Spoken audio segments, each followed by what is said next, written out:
ஒரு சிலர் பார்த்தீங்கன்னா 1000 ஸ்தோத்திர பலிகள் அப்படிங்கிற புத்தகத்தை கையில வச்சிருப்பாங்க. அந்த புத்தகத்தை பார்த்து ஏதோ வாய்ப்பாடு சொல்ற மாதிரி, நல்லவரே ஸ்தோத்திரம், வல்லவரே ஸ்தோத்திரம், மாறாதவரே ஸ்தோத்திரம், பெரியவரே ஸ்தோத்திரம், ஒரு உணர்வில்லாத ஸ்தோத்திரம். நான் சொல்லுகிறேன், நல்லா கவனிங்க.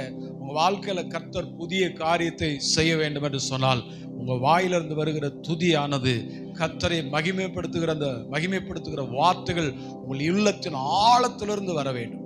ஒரு மனிதன் உண்மையாய் கர்த்தரை துதிக்கும் போது, பாடுகளுக்கு மத்தியிலே, நெருக்கங்களுக்கு மத்தியிலே, போராட்டங்களுக்கு மத்தியிலே, அவமானத்துக்கு மத்தியிலே, கைவிடப்பட்ட நிலைமையில கர்த்தரை துதிக்கும் போது, கர்த்தருடைய நாமத்தை உயர்த்தி அவன் மகிமைப்படுத்தும் போது, வேதம் இப்படி சொல்லுகிறது. 1 சாமுவேல் 2வது அதிகாரத்துல 30வது வசனத்தில் வாசிக்கும் போது, என்னை கனம் பண்ணுகிறவர்களை நானும் கனம் பண்ணுவேன் என்று. ஆண்டவரை கனம் பண்ணுவது அப்படின்னா என்னதுன்னா துதிக்கிறது. ஆண்டவரை துதிக்கணும்.